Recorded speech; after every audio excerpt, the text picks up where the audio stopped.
Good afternoon, this is Gary Kavanagh here on TRSI. I'm here today with my friend and colleague, Michael Dwyer. Michael, how have you been since last week? I've been tolerably well, Gary. How are you? I am fine. I'm happy to announce that this will be the last of the public podcasts, so people can stop emailing me going, show becoming private when.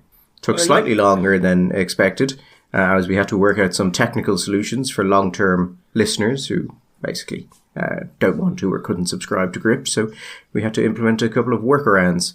I received a number of correspondences on it, Michael, the funniest of which were the people who seemed not to like the show castigating me for bringing up that it would be going private and then not doing so quickly enough, which is kind of like that man who walks into a restaurant and when asked to review it said, the food was terrible and the portions so small.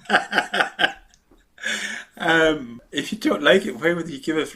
Anyway, it's not going private, Gary. I mean, if it was private, we could just pretend to each other that we'd done it and not do it at all, which would be, in many ways, a better option. But it's just going less public. Are we for us or for everyone? For everyone. Truly, then, they could enjoy the silence. How I long for it. I was waiting for a kind of a Kierkegaardian comment from Gary there, like something in the lines of the silence that only comes with death. Well, actually, just a housekeeping matter. So from next week, my understanding is that you will be able to find this podcast on the website and on Spotify, Apple, things like that, under the name TRSI. It will no longer be uploaded to the general Gript. If you search for Gript on Apple and Spotify, I'm told all of the podcasts are also uploaded to that as a mix. It will no longer be there because we can't make a single podcast on that private without taking everything private.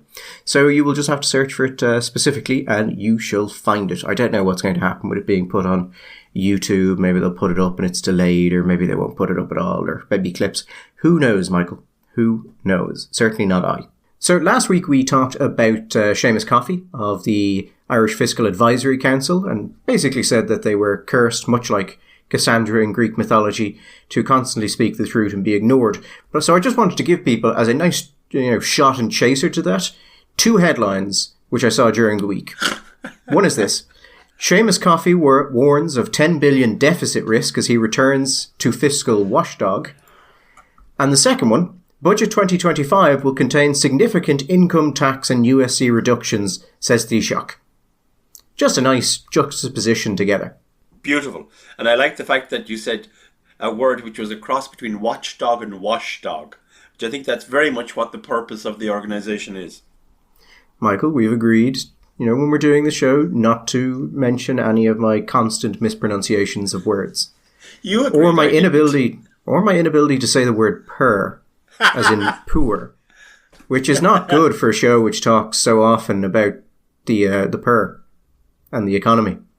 As we said, this is going to be the first or the last of the public shows. I thought I would start, Michael, with an extremely popular position on an extremely pivotal topic of discussion, Michael, at least according to our politicians: the sale of Oasis tickets. I believe the way they were sold, the dynamic pricing, was both good and fair, and we should see more of it. Unfortunately, parliamentarians disagree. This is apparently a massive issue which now needs legislation brought forward against it. I believe Timmy Dooley has brought forward legislation. Utterly unsurprising. I think Jim O'Callaghan was also involved, which was actually kind of surprising. Oh, God almighty, yeah. This is it. And yet, Gary, I can promise you that you will have an idea, or I will have an idea, or some other nice person will have an idea of a small thing that could be done that would actually improve in some small marginal way the life of the people. And we can go in and we will suggest it to somebody and they say, geez lads, we'd love to do it, but we just don't have parliamentary time. We just don't have time. Maybe in the next all. But we've time for this. So Dooley, O'Callaghan and Niamh Smith are bringing in this bill. The problem here is that what happened is perfectly reasonable. For those who are unaware, people who went to buy tickets for Oasis could get to the end of the process and find out that the ticket, which had been €200, was now €500. But that is a perfectly reasonable thing to happen for this reason. What was happening was they were dynamically pricing the tickets, and that is to say the ticket price was moving based on demand for it. You have a very set number of tickets, and you can set that so that everyone pays the same price. But that means that any system you have, a large amount of people are not going to get the tickets because basically, demand massively outstrips supply, apparently. I didn't realize Oasis was still so popular, but here we are. So what you do is there's different ways you can do that. You can go to, for instance, a random lottery. You can just let whoever gets there first have them. Or you can use something like dynamic pricing to adjust the price in real time. And that's what they did. It's a perfectly reasonable thing. And the reason I think it's actually relatively good is it allows those who are most invested in it, who most want to go to Oasis, to do so by giving money. So actually, rather than a random lottery or just the luck of being first, you have a system in which basically it goes, okay, how much do you want to go to Oasis? And if you're willing to pay this much, is more than other people, and therefore you can have a ticket. That's all it is. It's a market pricing structure operating in real time. It's not a problem. They're not an essential good. They are extremely limited. And I don't get why we need legislation to have this immediately. Other than the fact that this is probably in the eyes of these people an extremely easy thing to do and very quick. So why not do it? And who cares how it works out? Uber operates on dynamic pricing, doesn't it? It does. And one of the complaints you've seen is that people, when they went to buy the tickets, were told they were a certain price, and then when they got to the end, they were told they were a different price. I don't really have a problem with that. I think it would be better to be as upfront as you can. But if the price is moving in real time, then actually, depending on how quickly you go through the process, they're going to be different. I think as long as you were told the price prior to purchase, as in the point where you exchange money, there's no problem for it. And, I'm very happy for people to come up with a better way of doing this. But either way, the outcome is the same thing. Some people who wanted tickets will not be able to get them. It's a question of who do you want those people to be? Should it be random? Or should it be people who have basically demonstrated that they want to go more than other people? Because if you see an Oasis ticket, Michael, for €1,500 and go, that's fucking ridiculous, I'm not paying that. Well, then that's a perfectly reasonable reaction. But some people might go, oh yeah, I really want a ticket, I'm willing to pay that. And those people probably should go. I mean, they want to go. I just don't see what business it is of the government to get involved in this. This is a bunch of English, Irish, I said English and then I realised that they think support the Irish football teams or something, and who play music. And you said you didn't realise they were still so popular. Well, it's not so much, you have to understand, Gary, nostalgia comes with a price tag. And what you're principally talking about here are people of my age who are willing to pay a large amount of money to remember what it was like, what it felt like when they were 25.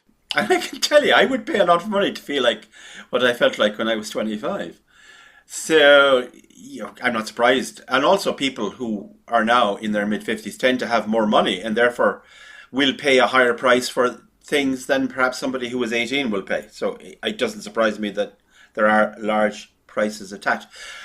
If you don't do this, I don't see what is going to happen, except probably you're going to see higher average ticket prices in the future. That's what you would assume would be the result of this. Although I will say this, a lot of people were blaming Ticketmaster. I'm not intimately familiar with the Ticketmaster's business model, but I will tell you from having worked in certain things, zero chance this was done without the band's sign off. The band would have agreed to this. This is not something Ticketmaster would do to a band, because there's obviously a potential for negative PR. So basically Oasis okayed this, and presumably okayed it everywhere. I would have thought so, because if nothing else, I mean, if it's not, I'm very much open to correction on this. Ticketmaster doesn't use dynamic pricing for all of its tickets, does it? No, you have to opt into it effectively. Yeah, so there you go. Anyway, it's yet another vastly important subject which is taking up the attention of our politicians, because there's nothing else, Gary, out there for them to do. I mean, it is, I will say this, dynamic pricing is used in a wide variety of areas, and people seem to accept it because it's oftentimes reasonable. I think the the reason we saw such large jumps here is simply because there's so much demand relative to supply. And that, Michael, might be a lesson that could be carried over into other areas of the economy. That increasing supply might impact on prices. Surely not. Anyway, as this is going to be the last of the public podcasts, I thought, Michael, I would tell you a development about me that may change how you think about me, Michael. A shameful development. I thought you were going to say I'm going to open with a joke, but no. Okay, go on. Tell me. No, I've been reading Tony Blair's new book on leadership, and it's actually pretty good. It's actually kind of made me like Tony Blair. Make you like him or dislike him less, or what? Actually like him? The thing with Tony Blair is, as a politician, stripping away what he actually wanted to do and what he actually did, he was extremely good at the business of politics. Oh, he was a natural. I've said to you before, and anybody who knows me will know that I have a belief that that he came along at a time there were three men hanging around the gaff who ended up becoming big mates. Himself, Bill Clinton and Bertie Ahern, who I think sort of emotionally, I know, different people actually, but politically very similar. I think sort of bang in the centre kinds of people, but just naturally gifted politicians. And having grown up with a mixture of just natural gifted politicians like them, and then grown up people like the kind of politics you had in the 80s, which is mostly grown up. Today feels a bit thin, but Blair was gifted. You don't win the kinds of victories that Blair won. You don't win 3 in a row. You don't succeed the way he succeeded with the reform of the Labour Party post John Smith without having just significant abilities anyway. But what is it about it that you find, any particular thing that you find curious or positive or interesting? So the book is it says it's on leadership, but actually it seems to be more about how you actually govern a country specifically. Hence all the endless jokes that this is actually written for a single person and that person is Keir Starmer. Yeah, okay. But there's a couple of points he makes in it, which I think are fairly obvious. But when you talk to politicians and people involved with NGOs and civil servants, it's just not where they are. They find it very difficult to admit or accept that certain things are not just true, but kind of clearly true. So he has a section, for instance, where he talks about populism and discord and kind of the breakdown of certain things. His explanation of why this is happening is basically that I think the exact phrase is the root cause of instability is a failure to deliver. And then starts talking about public spending is high, taxes are high, outcomes are low, welfare spending doesn't seem to be linked to any kind of outcome, crime is going unchecked, and then he adds the disrespect for national institutions, which are a source of pride for the majority of people, are also unchecked, and that conventional politicians say they can solve these issues, but they don't seem to be able to. And basically he says that delivering for people, as opposed to just running endless, what he calls politics, instead of policy, is actually the only way to protect democracy. Because if you can't do that, then the public will seek people who are different than you. I think that's a very good point, and a point that our own masters could listen to. But do you get the sense, does he believe that the failure to deliver is a failure because they cannot deliver? They don't deliver because they just don't know how? Or is it that they promise things which they actually have no intent to produce? Or does it matter in a sense? The important thing is that the perception of the public is that the delivery isn't happening. Is it a capacity question, or do you feel that they don't actually try to deliver at all? So I'm still reading through it, so I haven't entirely finished it, but the sense I've gotten so far is that he talks a lot about capacity, but it seems phrased in such a way as to suggest that the issue is fundamentally the capability of the people involved and the type of people involved. Yeah. So there's some really interesting stuff on how to push through reforms and how they tried to push through reforms and then they didn't work. And there's some interesting stuff on how you want to make your reforms self-sustaining so that when you leave, they can't be undone, because it just brings people along with it. But mostly it seems to be about the people. He has some really interesting stuff on bureaucracies and political parties and what they're like, and on conspiracy theories that people have, that certain kind of cabals or bureaucracies are trying to do particular things. And he has kind of a walkthrough of how he found them, and how in his first term they tried to do these large kind of system-wide reformations, and they all failed, and why they failed. And basically they failed for a variety of bureaucratic reasons. And so when they came back the second time, he says, well, we tried to do smaller things that were just harder to stop.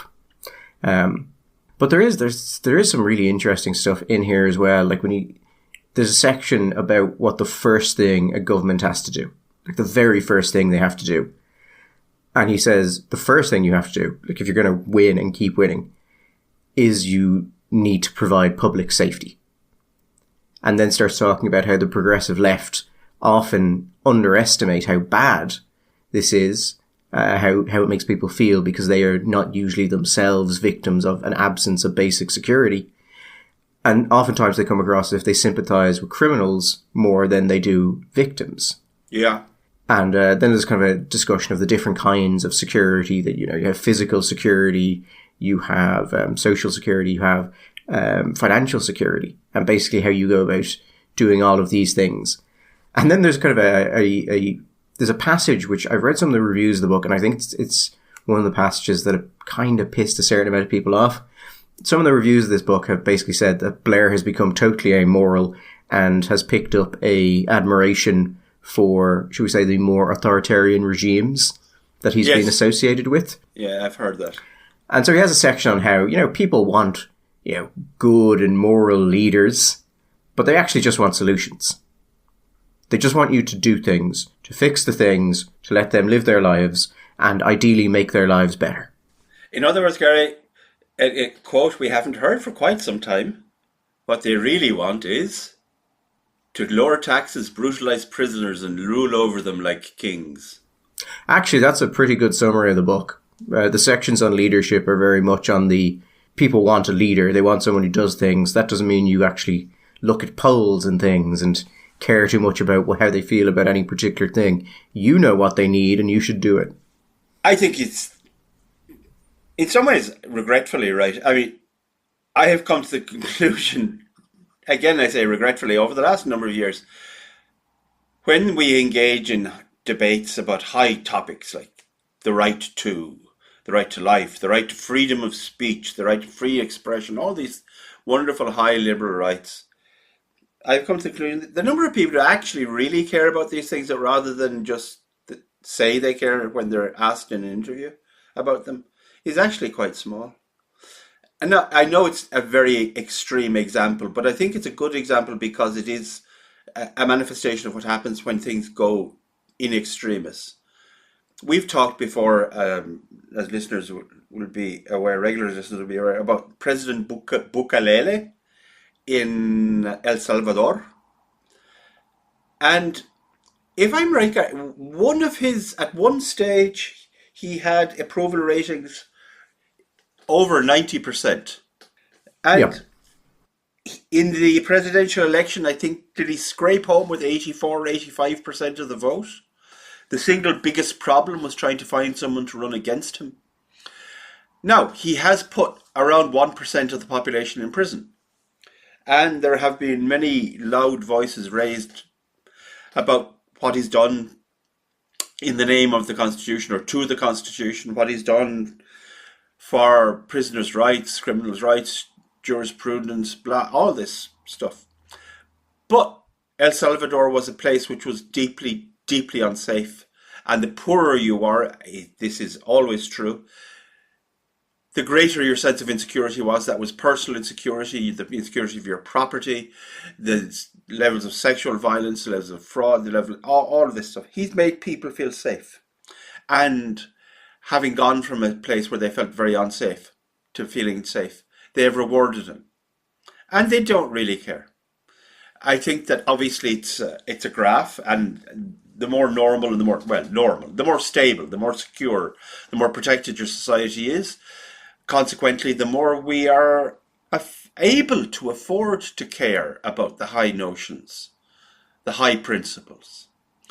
But ultimately, the baseline is you have to make people feel safe. And after that, everything else is kind of a luxury. And the fact that Tony Blair said that is very interesting. Failure to deliver also. I mean, this is one of the things. Have you noticed there's been this discussion amongst very respectable people on the centre right, particularly in Europe? I watch Euronews quite a bit to get a sense, not because I like it, but you get a lot of European stuff that you isn't reported on here. And there's a lot of people saying, for more than 20 years now, and in some places a lot more than 20 years, consistently voters have voted for lower levels of immigration. They've been promised lower levels of immigration, and there's been a consistent failure to deliver on that. And the question sometimes, which has become quite important, is this a failure because of inefficiency? Because you just don't know how to do it, because you're very bad at doing stuff? Or is it actually because this is something you want? I think, Gary, for the systems of government that we have, it's much better that they believe that politicians are inept and inefficient. When they start to move away from that belief in the fundamental incompetence into the malign desire to promise something but actually deliver something completely different, then we're moving towards a situation where, like Blair says, they may start to make other choices. What I can find concerning is, and this is what you're starting to hear centre-right politicians say, lads, we really need to start getting serious, because they're starting to think that we're not doing this because we're bad at our jobs, but rather because we actually want to achieve something else. And once they start to believe that, then they will start to make choices that none of us will be happy about. There's one of the sections was a wonderful reminder of why the progressive left hated Blair. I mean, the right hated Blair because he had stolen a large amount of their policies and then basically rerun them in a happier fashion. Yeah. And how do you fight against that? And largely ineffectively was the answer. But he talks about the whole system reforms he had brought forward and which had failed. And the very first example he brings up is performance-related pay for teachers. That's not going to be a popular policy in the Labour Party. No. And then the second example he brings up is creating academy schools, which were specifically designed to be like the charter school movement in the USA. Yes. So those are not traditional left-wing policies. He was hated by the progressive wing of his party for it. But he had that wonderful thing where they hate you, but you keep winning. Yeah. They kind of hated him because of that as well. That there is an element with people, and this is true on the left and on the right, that once you go out a certain distance from the centre, purity becomes very important, Gary. And you know what? The fact that we have lost is a manifestation that we are in fact right, because we are pure. And the pure are never recognised by the masses. You have to get yourself dirty and tainted and corrupted in order to get power. The truly good, the truly pure never actually have power until maybe the cleansing fire of revolution comes. Mm-hmm. And then you can just do what the fuck you like to the people, like Lenin or his mates would do, because they were never that popular. But then the revolution came, and then we could do what we liked. I think one of the important things to remember about Blair is how many people actually did dislike him. And there were many reasons to dislike Blair. I mean, the left hated him because they saw him as a centrist. The right hated him because they saw him as a centrist who had somehow stolen all of their policies. You had the Iraq War. You have the prominence of Alistair Campbell in public life. Lots of stuff. But he kept winning. And if you can win, if you can actually just get the techniques of politics to work for you, you can do a lot. And it doesn't really matter if people like you or not. Say what you will about Blair, but he was very good at that part. Very good. You can't discount the fact that the first half of his premiership anyway, certainly, maybe a bit more than that, he also had a very robust economy under his arse. He did, and I mean, the Tory party had been in power for nearly 20 years. Yeah, oh yeah. So, yeah. He had one of those. I mean, people actually didn't really expect John Major to win in 1992 at all. It was kind of that post-Thatcher moment, and they thought, oh, well, Kinnock. And then Kinnock famously, does the conference now. Whether the conference had anything to do with Major, just ran a pretty good campaign, unusual campaign, a different campaign to what had happened before. And he got there. So it meant that weirdly, by extending the period in government from 92 to 97, an extra 5 years, it had now been there, about 18 years, 19 years in power. It just meant that the defeat was always going to be even more horrible because it was even more tired and people are sicker of them. So to this day, younger listeners will not know who we're talking about. Or maybe they will, because he does programs on the television about trains. There was a very prominent Thatcherite called Michael Portillo. And it's what in British politics of a certain generation will call it was a Portillo moment, which is the moment when they went to his count, I think in Enfield. And Michael Portillo, it was a very safe seat. He had a massive majority. Or maybe it was Kensington. I can't remember. Because I know he left. Maybe he came back to Parliament for Kensington. But anyway, it cuts to him. The announcement is made and Portillo lost his seat. It was an incredible moment. It was also a moment when everybody had known became crystallised, which was this was going to be an absolute shellacking for the Tories. And it meant that the Labour went in with such a majority, it was always going to take, at the very least, 2 goes to overturn. And then you saw the Tories wander around in the wilderness trying to decide who the hell they should be. I think that's one of the things that really annoyed the Tories I knew, was that Blair damaged their confidence. It damaged their capacity to really understand who it was they should be. And I know Tory friends of mine to this day who believe that what Blair did to them in 97 and then over the period of government so undermined that basic constant sense of who they were, that it was what ultimately produced the Tory party today. That they still don't really know, and they've never really been able to fix on an identity, a solid, stable identity. Because they tried Haig, they tried Howard, they tried Duncan Smith. None of this worked. And eventually they landed on Cameron, who in a sense was a classic return to Tory normality, Eton boy, but of a certain kind, maybe just socially progressive, conservative, fiscal, all that. But he had a huge effect on, he dragged politics with him. But then again, wasn't there a book? Was it Simon Jenkins wrote a book about Blair called Son of Thatcher? Mm-hmm. And I think maybe that was another element, that there was a sense that Tony Blair in 1997 was further to the right than a lot of the Tory cabinet had been in 1974. That this was not the Labour Party of, even of Kinnock, let alone of Benn and Shore. Mm.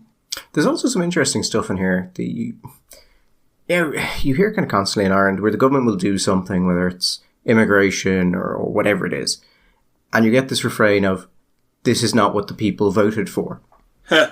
And you think, yes, it is. It's absolutely what they voted for, because we are a representative system and they voted for these people. And there's a lot in that on leadership, but it does kind of just make the fundamental point that you're voting for people on the basis of not just their policies, but who they are, and that they are going to do other things. And if you don't like that, vote them out. And if people keep voting them in, then yes, this is exactly what you voted for. Yeah, I think that's true to a large degree, but I think that you can't completely discount the fact that in any political system, and certainly our political system, you have significant barriers to entry.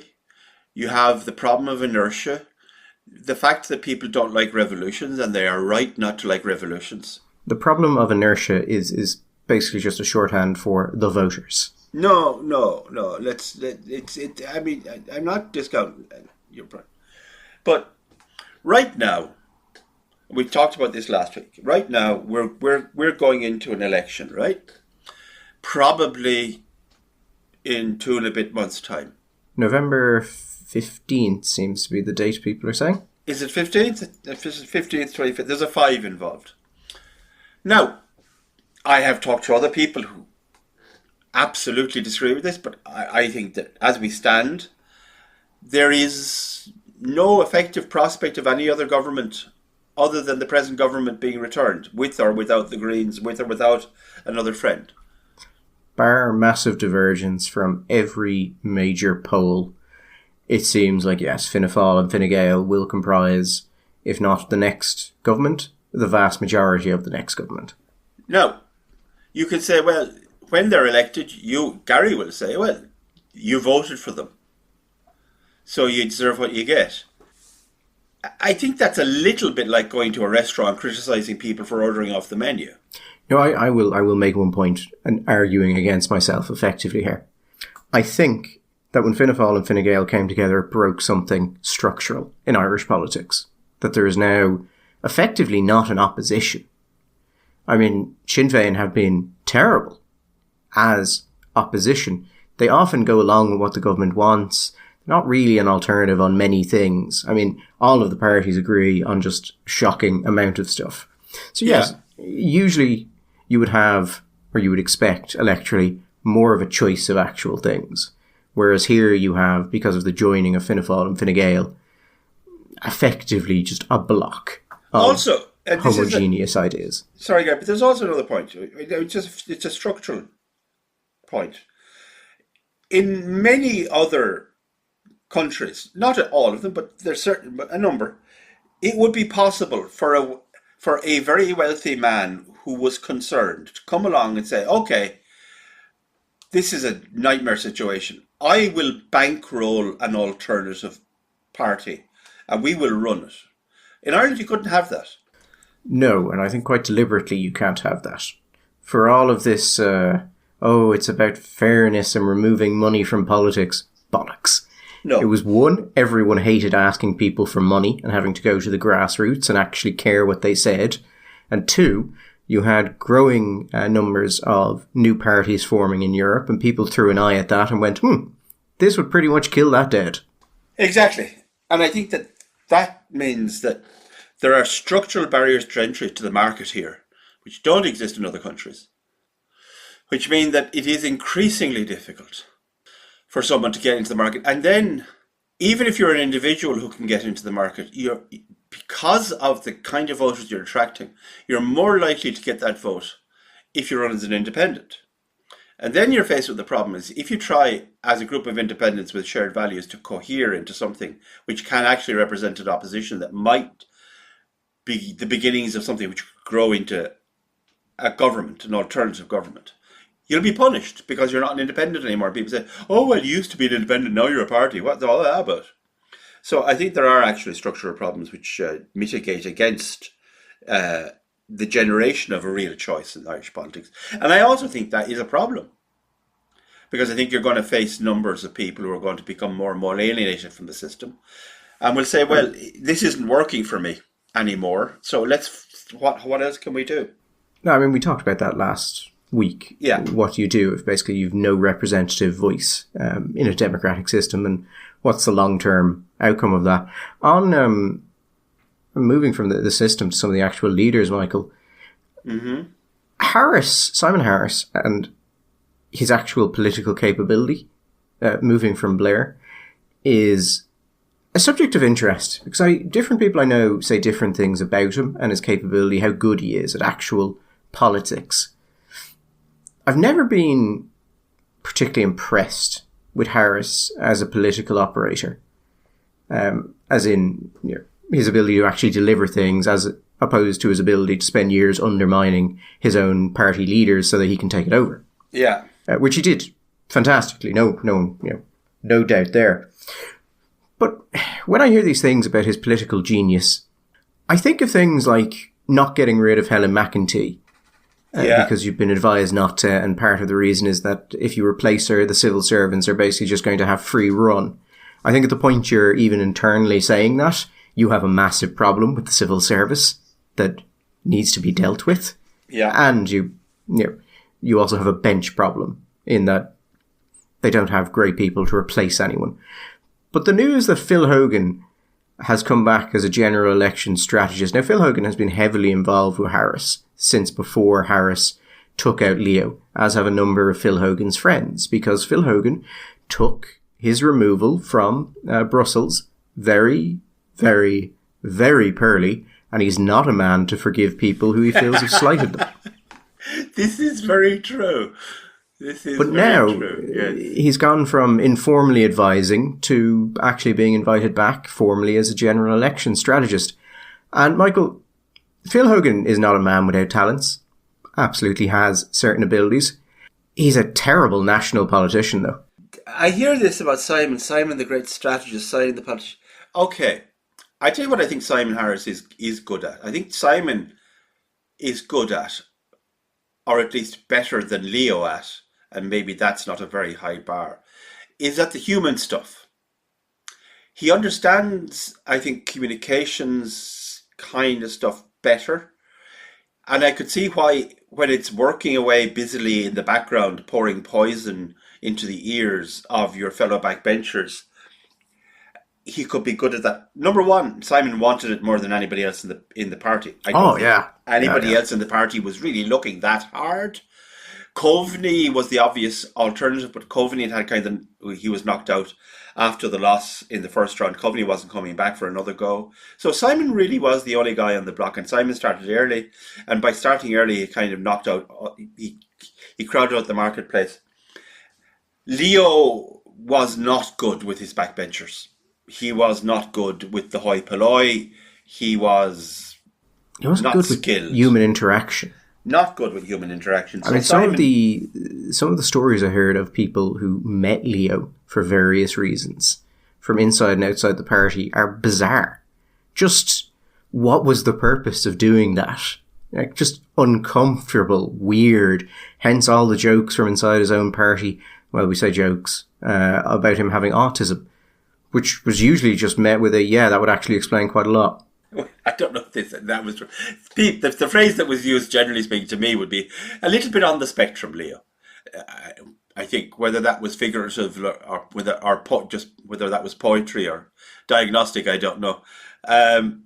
If you talk to people who worked with him in his departments, that they had some fantastic stories. Just his inability just to navigate basic social situations, but also his kind of impulsivity and he never knew quite what Leo was going to do. Simon was better at that, so that put him in the box seat. Now, another thing you have to give Simon credit for, and you'll have seen this better than me, Gary, is when, say, Ben Scallon or Fatima McGonaghy would go along to a press conference and would ask some uncomfortable question of whatever it was, whoever it was, a member of the cabinet, or we had that publication of the calendar. Was it called Gript Face?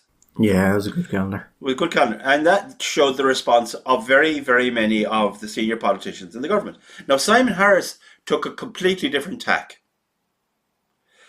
Simon would look and Simon would emote and Ben, that's a very interesting question, Ben. No, it was far more effective, in my opinion. It really disarmed, it took the heat out of the thing. It was much, much better. He does have a context of it. But at the grand scheme, okay, Helen McAtee, that is not over, Gary. The election is going to come. No, right now, we're having said that they're going to win the election anyway. Doesn't matter. But you know what? They would like to win it with more seats than they would get. Everybody always wants more seats than they get. And they would like to get just the two of them. And he would like Fine Gael to do better than Fianna Fáil, and substantially better. Helen McAtee is going to be a problem. I don't know how big a problem, but Helen McAtee is going to be a problem for them in the election. Because she's justice and she's crime and she's immigration, two which are problem areas for them. And she's going to be interrogated, and she is not going to do well, because there is no reason to believe that between now and the general election, the Holy Spirit is going to come down and infuse her with the capacity to speak. onto the people in a way which is intelligible and convincing. She will be a problem. Phil Hogan is undoubtedly a man of talent, and he is undoubtedly, I am told, a man of thin skin who remembered slights and when Leo became available for knifing, he was. The single most successful thing about Phil Hogan is the capacity he has managed to generate in the national press of Phil, the man of big ideas. Do you know what? If you want big ideas, Phil's biggest idea was abolishing the ancient corporations. So the likes of Wexford and Kilkenny, which had been corporations since the time of the Normans, like Wexford had been a lordship since 1200. I think Kilkenny borough had been a borough since 1200 or something, and they had a mayor since then. The local government, he just abolished that for absolutely no reason. That's what he will be remembered for. A bit like our friend Tony Blair was remembered for getting rid of what was it, the Lord Chancellor of the House, the guy who used to sit on the wool sack with the hat. So, what has he done? When he was in Kilkenny, he was what we would in the business would call a quota sitter. He absolutely everything you heard out of the Hogan camp would tell you. He fundamentally believed that the cake was so big, and there's only so many slices out of it. So we had to work on that basis. Never occurred to him to make a bigger cake, that you could actually go out and get more votes, increase the vote, grow the party. The idea that he's this great grand strategist is just, I am unaware of the evidence that would support this. It's also, I think, indicates a certain, Michael, should we say, paucity of new ideas? Well, it kind of does, doesn't it? Yeah. If this is you're reaching this into this back pocket there to pull Phil Hogan out of it in order to run your strategy, it's not a great indication for the depth. I mean, considering Leo was Leo the youngest leader onto the party until Simon came in. Now he's the youngest leader of the party and the youngest Taoiseach, blah blah blah, and yet we're going back to Phil. I have heard some good things about Harris, what he's doing on the ground, sort of informal networks he's setting up, some of his outreach to people, his massive distrust for the own internal structures of his party and his attempts to get around them. You know, stuff that indicates a certain awareness and drive. And I think when Harris got in, my line was that I think Harris could actually be quite effective if he determines that being effective is how he stays in. Yeah. I think Harris may have the problem that he's the leader at a time in which being effective is largely not the measure of staying in. But what, and I'm not being smart here, but what would the measure of being effective be? Being effective in what area? I mean, he was Minister for Health. Can you see any sign that there's going to be a serious attempt to rethink the way that health is delivered here, other than, say, some kind of sláinte care nightmare, which would only. I was going to say, do you not believe in the future of sláinte care? I hope I don't. I hope it has no future, but that's not to say I don't believe it might. Yeah, I'll believe in sláinte care at the point there's a common booking system between every hospital in the country. Oh, wouldn't that be fantastic? A common calendar, like that would be amazing. Because I seem to recall when one of the Dublin hospital groups rolled that out, they cut waiting lists by more than 50%. Because for those who aren't aware, the hospitals don't communicate with each other. So if you go somewhere and go, you can get this done here in 3 years, there can be a place 10 miles down the road that could do it for you tomorrow. Yeah. But they don't communicate, so they don't know that. It is something I think that people don't get, that every hospital is like a little kingdom unto itself. Yeah. Do you remember, because it's a very long time ago now, the government spent, or the Department of Health, I think it was, in fact, spent wojus amounts of money on an information computer system. Yeah, I do. And I remember it failed so badly that no civil servant in either the HSE or the Department of Health is ever going to touch digitisation services again unless absolutely forced to. Which is a bit of a problem, because you'd like to think that if somebody could come along, some magical Merlin kind of person, maybe an Elon Musk, or could come along and actually work out a way where the Irish health system, and it's a country of 5 million people, like, you know, it's not the United States, it's not Brazil, it's not China. It's a population, what, the size of Greater Manchester or Greater Birmingham, something like that. We are surely capable of working out how to get a computer system where things can talk to each other, where you can have a booking system, where you can see where there are availabilities within the delivery system and say to somebody, okay, we can't do it in Cork, but if you can get yourself to Sligo, then they could do it in 3 weeks' time. And I think most people will be able to work out how to get to Sligo. Actually, speaking of running out of ideas, that scoping exercise into potential sexual abuse in religiously run schools, which, Michael, people tend to forget, came off the back of I believe it was an RTE radio documentary. Yes. And now we have all of these stories in the Irish Times going, people terribly concerned that this may cost €5 billion. Yeah, fantastic. There was a radio documentary, so we needed to do something. Then it came back with recommendations that seemed to be much broader than what we expected them to be. But, well, that's a whoopsie daisy, and it's not our money. So why not? It's a whoopsie daisy. Okay. It's a whoopsie daisy. You know, $5 billion on a redress scheme is, you know, Michael, I'm perhaps slightly too young to have the full kind of view of what's been going on in all of the, you know, reports and things into sexual abuse in these schools. But have we not done this before? There have been a number of different reports and different inquiries. There was the Cloyne report, the Ferns report. There have been individual reports done by religious orders themselves. A point that has been made, I think, say regarding the Spiritans, they did a report themselves, I think in 2012, where they identified 48 potential abusers. This report, which is, and particularly in the case of Spiritans, because of course their schools are very high profile schools, have identified 49. So here we are, whatever it is, 12 years later, and they've identified one more, and that has occupied the headlines.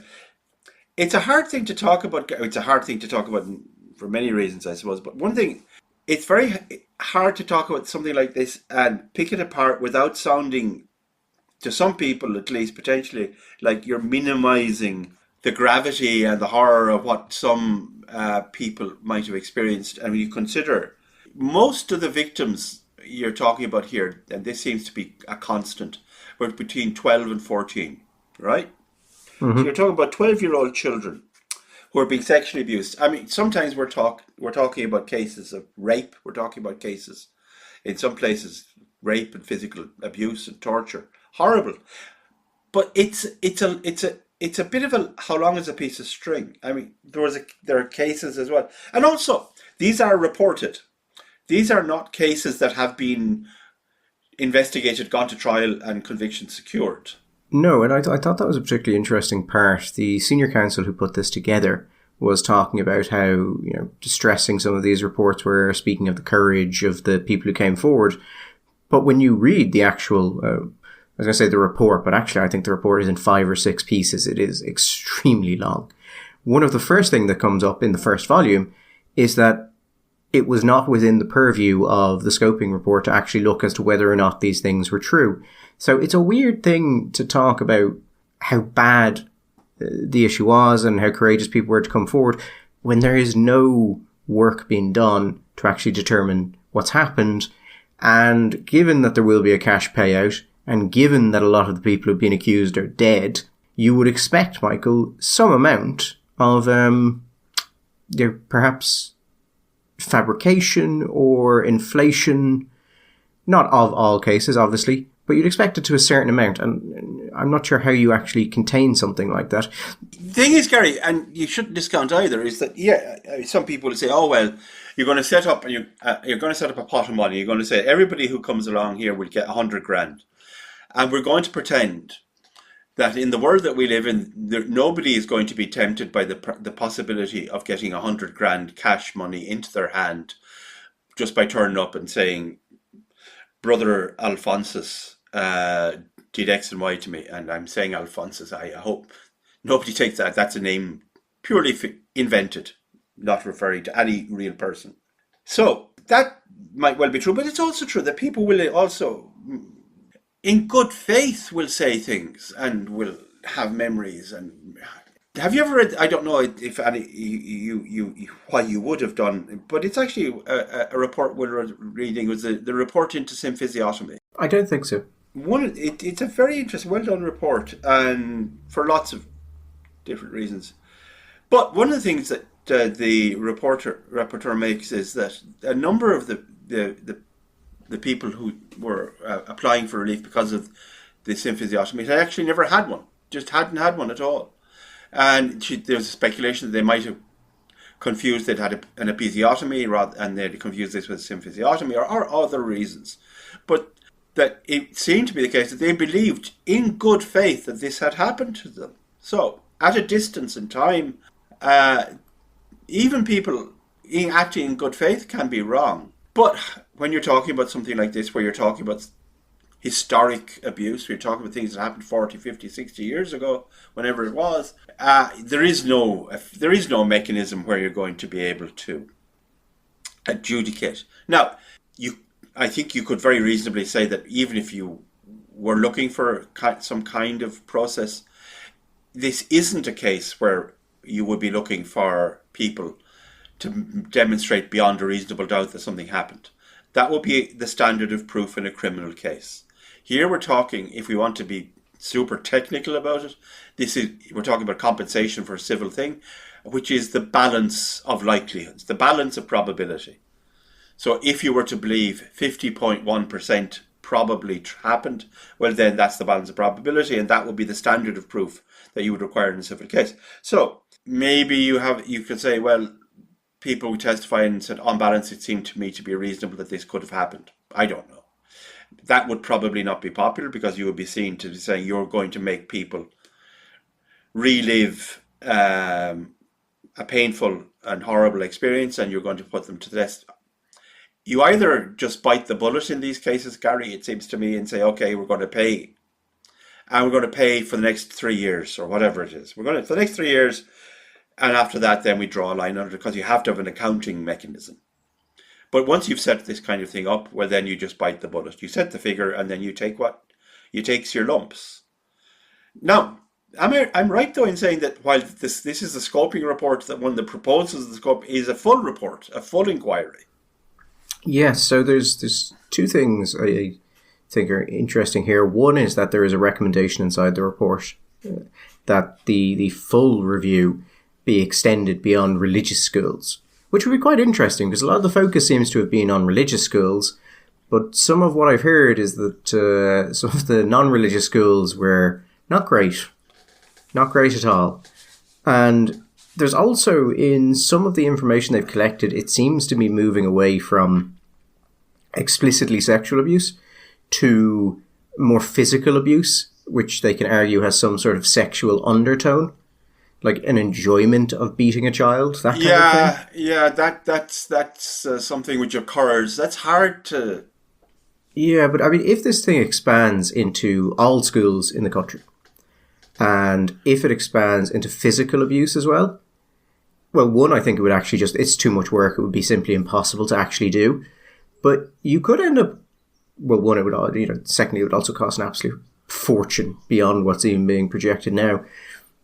But it could actually, I think, be, strangely enough, quite good for the church. Because it's all of this work, all of the focus on this seems to be the church did this. That Ireland was a place that was beset by the Catholic Church as a plague, and anything that happened with women being put into homes or children or anything like that, that was because of the church. It wasn't because of the actions of our grandparents or parents, depending on your age. And I've never found that terribly persuasive. I think people have seen an opportunity to basically take some societal sins and push them onto someone else, regardless of that institution's involvement. So I think if there was a broader investigation of this, it might demonstrate that actually those problems were not contained to any particular institution. Well, I'd say two things about that. First of all, the point about the treatment of women. I mean, we had recently a report on, say, the Magdalen laundries and the mother and child homes, and one of the things that came out of that was that the standard of this, I was going to say the standard of care, the standard of brutality that was endured by women was very often as bad or worse in county homes as it was in religious homes. And I think that was one of the reasons why there was quite a degree of pushback from certain sectors and critiques of even though I think I'm right in saying that the historian consultant in it was Mary Daly, who would be, I'd say, pretty well the doyenne of Irish historians at the moment. I mean, certainly very, very highly respected figure. The national school system in Ireland, in the country, certainly in the rural areas, was not religious. They may have had religious patronage, because I think all schools have to have patrons, but they would have been run by lay principals and lay teachers. And if we're going to talk about abuse and savagery, I mean, Gary, you're probably too young, but I'm certainly not, to have met plenty of people who will give you the most graphic accounts of the kind of violence and savagery and other stuff. I mean, certainly other abuses. I'm sure sexual abuse, but certainly physical savagery that was meted out to children in the national school system. Back when I was doing a bit of research on another subject, one thing I noticed going through old national school records was a number of occasions coming across references to teachers being under investigation or being reported for excessive use of corporal punishment. But in every case that I found this, it was before 1922. That it was, say, 1910, 1911, whatever. But it was always under the, I don't know what this says, but it was always under the previous dispensation. It was, but after independence, I didn't find a single example. Now, that's not to say that they didn't occur, and it may have been just a coincidence, Gary. But I came across a number of examples of teachers being reported for excessive use of physical, for corporal punishment. But never a school after independence that was. The use of physical punishment, of corporal punishment in the national schools and the secondary schools was ubiquitous. And it was savage. And I think that, yeah, the point you make, it could be interesting, because I think that the sense that this was a peculiar to one institution, or peculiar, if not to necessarily one institution, but to religious institutions, might be a little bit exploded, and might make us wonder a little bit more about just the nature of the wider society. Yeah, I think if the Catholic Church in Ireland had a bit of sense, that would be their response to this report. You know, absolutely, we need a full accounting. Let's look at everyone. Let's have a full accounting, a proper full accounting. They won't do that, because they're very much still in the Terry Prone kind of school of, if we say nothing, people will just leave us alone. I think the fact that we're still doing this so far after it became public knowledge indicates that is not going to happen, and they're going to have to do something. Yeah, but can I ask you? Okay, I'll ask you again. One of those questions I'm asking you with, and I have no reason to give data. But how effective is this anymore? I mean, do you not think that the response for the large number of people who are not part of the group, which are just intrinsically, constitutionally hostile to the Catholic Church and or to organised religion, for most people are saying, but we know this. What's new? Why are we talking about this? I don't think this moves the needle at all. I think this is, as they say, Michael, priced in. Like, if you have any interest in the church, whether it's supporting the church or opposing the church, you have a view on this matter already. Like, it's happened. It was well known it happened. You might be unsure of maybe some of the exact extent of it, but as you said, Michael, we went from 48 to 49 accused. This is not some dramatic movement forward. The only thing I think that this might put forward that could be a problem for the church to navigate, and may actually damage them slightly, is issues related to the payment of compensation. Yes. So you've already had Simon Harris come out and talk about how they expect the religious orders to step forward and to do this. You have people bringing forward the previous agreements, which are very complicated in and of their own right, but effectively the church, if I understand this correctly, the religious orders agreed to pay roughly half of what the government said the expected cost of a previous scheme was. And then the actual cost of it was 10 times higher. And the religious orders said, no, we agreed to pay 125 or 250 million. And that became this thing of religious orders refused to pay. But as far as I know, something like 200 million of the costs were legal fees because of the structure that the government chose. So, to be perfectly honest, Michael, and I realise this is probably an uninformed thing to say, I don't rightfully understand why every time we do this there has to be a recompense scheme. I understand people wanting some element of justice. I think when it goes this long, like some of these cases seem to go back to about the 40s and everyone involved is dead, you're not getting justice for that because it can't be proved. You might get a mention in a report that says we accept that this happened to you, but any hope of actual justice in any real sense is gone because of the length of time, which is why justice delayed is justice denied, and it's important that courts work quickly. I can understand the desire for that, or a family's desire for that. I don't know why we have to connect it to a payout, and we do this every time we do something like that, like this. I don't understand why. I do not understand why we have to pay hundreds of millions in these cases. I don't understand how that does anything. I understand why, and you see it in the scoping report. One of the comments is that one thing that nearly all of those accusing people of having abused them said they wanted was a recompense scheme. And I can understand why people would want a recompense scheme. I just don't understand how it contributes to the righting of any particular wrong.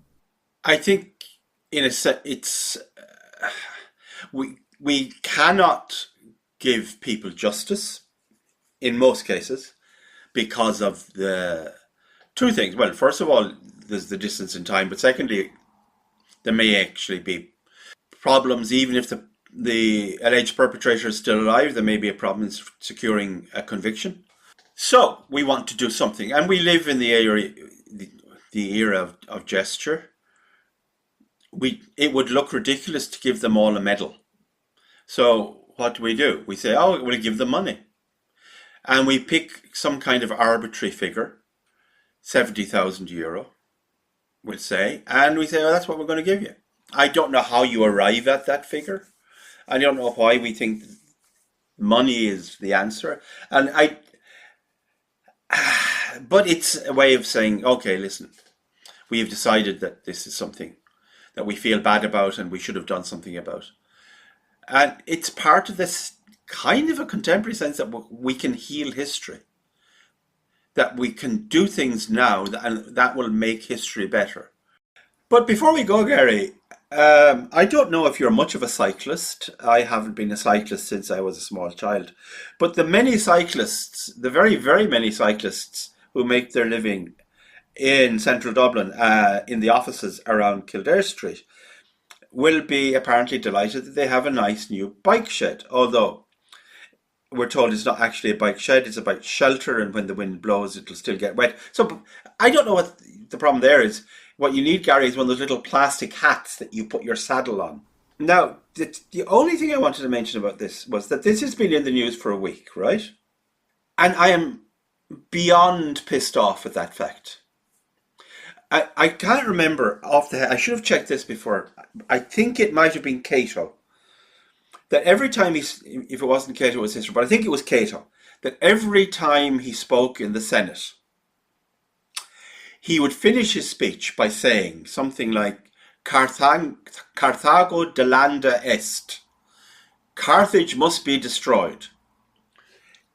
Cato was not on the live and let live side of the Punic War debate. He wanted the Carthaginians extirpated from the map that the Mediterranean would become Mare Nostrum, that the Romans would dominate the known world, and those pesky Carthaginians would be gone forever, a footnote in history. And the reaction to the incredible amount of ink that has been spilt and airwaves occupied by the subject of the bike shed, which was 355,000, was it, Gary? I thought it was 335, but in that region anyway. 300 and odd quid. I mean, that's money and that's a bad thing, blah, blah, blah, blah, blah. But I want somebody in the Dáil to copy Cato, and every time they speak, and it doesn't matter if it's on the price of black-headed lambs in the Martin Leitrim, I want them to finish with the words, Children's Hospital. How is it possible for people to become so fucking exercised about building a bike shed, and for the papers to talk about it so much, and not for... There should be a story on the front page of The Independent every single day. Well, I've said this before, I don't care. There should be a little clock, and every day the clock ticks up to the current cost of the Children's Hospital. And the person largely responsible for a long time for this was a certain Mr. Simon Harris, who I believe now occupies another job inside the same building as the bike shed services. And there should be a clock saying Children's Hospital, Children's Hospital, Children's Hospital. And other stuff, like, for example, the fact that we have one naval ship that can occasionally go out into the sea. But people lose their lives over this. And Neve Smith comes out and tells us that the crisis of Oasis tickets, Gary, was a massive problem in the country. A massive problem. What? I think the thing about this story is that if someone says the price for Children's Hospital has gone from 2 to 2.5 billion, it's very easy to explain that away and to do what the government has done and said, oh, well, it's because of our commitment to the utmost standards and it's an improvement of the facility as opposed to a colossal balls up. Whereas a bike shed is very difficult to explain away. There's no complexity to it. There's no difficulty. People can go online and look at a bike shed of a similar type, and it's difficult to kind of explain your way out of. I think also an issue which is really not being touched on in it is it's very understandable to journalists. You don't need to do a lot of work to see that there's something wrong here. And Irish journalists are not good at investigative work, or, for the most part, outside of the specialist publications, work on financial affairs, or anything of that nature. I understand and I accept what you say. I will merely point out, Gary, I am not a journalist, investigative or otherwise. And yet, I have managed over the years to talk to people who are connected to the building of the hospital, connected people who are working at the moment beside the hospital and people who are going to be working in the hospital, people who have worked in the business of building hospitals, and have had many very interesting and enlightening conversations about how big a fuck up and cock up this is, and in the various ways it has been. It seems to me, if you are how long has the hospital been going on now, Gary? I don't know, but I think, Michael, we do have to give props to Jimmy Sheehan, who I think 3 years ago was able to predict that this would cost at least 2.1 billion at a time when everyone else was saying, no, that's a ridiculous number, we're not going to hit that. And now we're actually just above that now. We're over, yeah, we're low. If you can see, never over. Jimmy Sheehan did have the advantage of having built hospitals before. On time and under a budget. Yeah, so someone with experience was able to look at this and go, at least 2.1, 3 years out. No, the reason I ask you how long it's going on, because you say, oh, well, journalists, it's complicated. Yes, it's been going on long enough for a journalist who is even mildly interested to get himself up to speed, to learn enough, to talk to enough people, to get himself educated, or her educated. It's relatively clear what happened with the Children's Hospital. There's been an attempt by the government to shift blame onto BAM, and basically say that BAM are trying to milk the contract, or as close as they can get to without BAM actually pulling out. Yes. Which has looked like it might happen on a couple of points, and they've had to back down. They signed, when they did the tendering document with BAM, and when they signed all the contracts, the plans were not finished. I believe there have been tens of thousands of changes to the plans since the project started and since BAM came on. So when you talk about these massive cost increases, if you agree with someone to build a house and then put through 30,000 different changes as to what they should be doing, as in come back in and go, actually that wall you built, tear it down, it needs to be a foot to the side. Yeah. You do that 30,000 times, you're not building your house on budget. That's just not happening. So it doesn't seem to me that you need to look very far to go, why have costs increased? And it looks like it was a heavily flawed tendering process, which was for a project that was in no way ready to go there. And basically, one of the things Jimmy Sheehan had said is that hospitals are designed around equipment. And that's why you need to build them within a certain time frame, because as equipment is advanced, new equipment comes out, basically you then have to change the internal designs of rooms to fit the new equipment you'll be having in, because everyone will have switched over to it. And that if you take too long, you end up in this endless cycle of just changing everything about the building, which is exactly where we've ended up, except we started from a place where that was going to be inevitable anyway.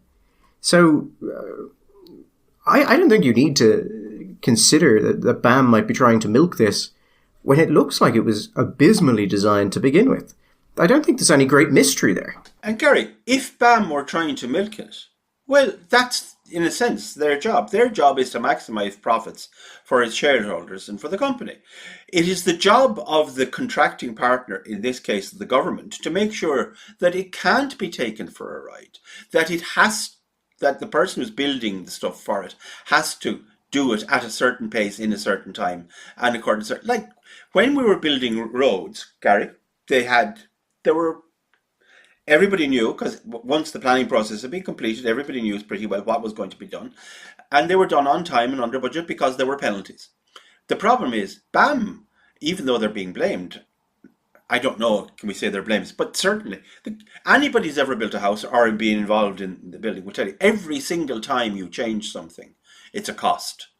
And they've changed and changed and changed and changed. And I suppose really what I'm saying, in this case, Gary, I am now agreeing with you in that if what people decide to get agitated by is dynamic pricing for Oasis tickets and or the price of a bike shelter at the back of the Dáil, but they are not in the streets looking for blood over the cost, the time taken and the location of the children's hospital, well then they will get the government that they deserve, and they will get it good and hard.